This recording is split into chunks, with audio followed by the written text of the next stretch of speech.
AI boosters would sacrifice humanity for a simulacra as long as they're in control. AI boosterism and associated long-termist ideas may be a threat to your privacy, property, and civil rights. Humans have always had a strange relationship to their technology. Whether it's fire or the written word or artificial intelligence AI, the things we create to empower and extend ourselves often come to seem like strange outside forces. Their transformative impact on our lives and minds is profound and unpredictable as that of capricious gods. This article is excerpted from the Node Coin Desk's daily roundup of the most pivotal stories in blockchain and crypto news. You can subscribe to get the full newsletter here. In the 21st century, there are many technologies whose impact we still haven't adjusted to, like social media. Others, particularly artificial intelligence and cryptocurrency, are not yet fully developed but stand to have major impacts on how we live. That includes shaping the way we think about the world. Human groups are often profoundly influenced by the built-in biases of the technologies they rely on. This relationship between mankind and its technology was the main focus of my academic career before turning to journalism.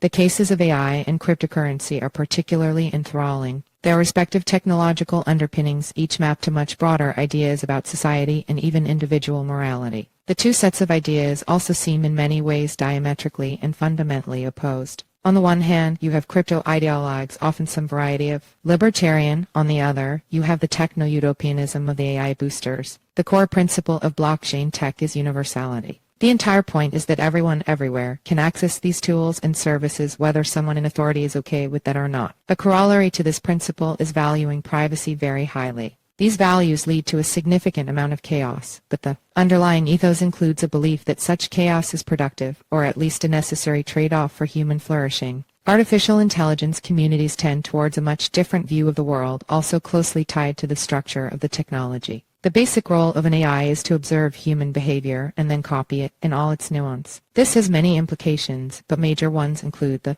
eventual end of human labor, technical centralization, and a bias towards total data transparency. These may seem innocuous or even positive, but to put it bluntly, the implications of AI's technical biases seem quite grim for humanity. That makes it all the more fascinating to watch AI boosters not just embrace those grim implications, but work tirelessly to make them real. You aren't human anymore. The most glaringly malevolent manifestation of the AI worldview might not look like one. WorldCoin is seemingly a cryptocurrency project designed to distribute a universal basic income UBI in exchange for harvesting uber-sensitive biometric data from vulnerable populations. But while it's a crypto on the surface, WorldCoin is actually an AI project in substance. It's the brainchild of Sam Altman, also the founder of OpenAI. Its goal of identifying individuals and giving them UBI is premised on a future in which artificial intelligence takes over all human jobs, requiring a centrally administered redistribution of AI-generated wealth. See also why everyone is mad at Sam Altman's WorldCoin 2021. One often overlooked implication of this is that in this future, people like Sam Altman will be the ones who still have meaningful work and individual freedom because they'll be running the machines. The rest of us, it seems, will have to subsist on WorldCoin.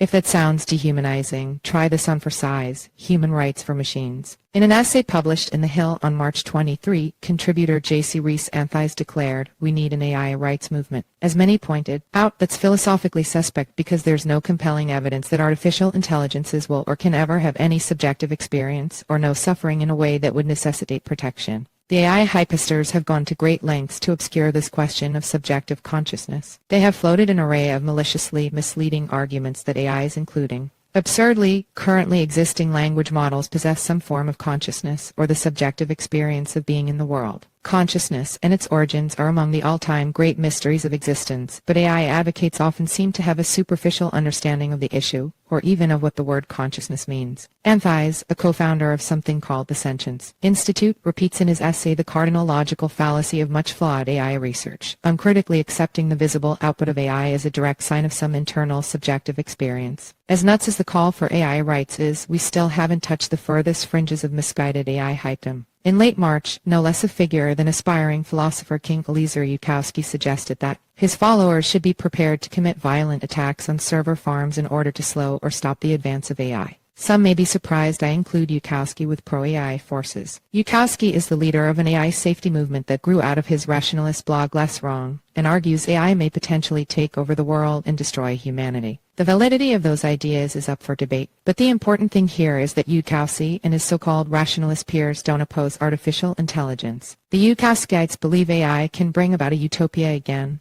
a utopia they would be in charge of, but that it carries serious risks. They are fundamentally AI advocates dressed in skeptics' clothing. That contrasts with the more genuine and grounded skepticism of figures, including Timnit Gebru and Cathy O'Neill. These researchers, who do not have nearly the following of Yudkowsky, aren't worried about a far future apocalypse. Their concern is with the clear and present danger that algorithms trained on human behavior will also reproduce the flaws of that behavior, such as racial and other forms of discrimination. Gebru was notoriously fired from Google for having the temerity to point out problems with AI that threaten Google's business model. You may note the similarity here to other ideological movements, particularly the related ideas of effective altruism and long-termism. Emil P. Torres, a philosopher based at Leibniz University in Germany, is among those who describes the deep alignment and affiliations between Yudkowskyites, transhumanists, effective altruists, and long-termists under the acronym TESCREAL. As just one tiny example of this alignment, FTX, the fraudulent crypto exchange staffed substantially by effective altruists and led by a man who pretended to be one, made large donations using allegedly stolen funds to AI safety groups as well as other long-termist causes. This package of worldviews, Torres argues, boils down to colonize, subjugate, exploit, and maximize. In WorldCoin in particular, we see a preview of the implacable authoritarianism of a world where machines endlessly copy human behaviors and replace them except for the handful of humans with their hands on the tiller. See also, the intersection of AI and crypto money reimagined. There is much more to be said here, but for those in the crypto world. One declaration from the TESCREAL axis deserves particular attention.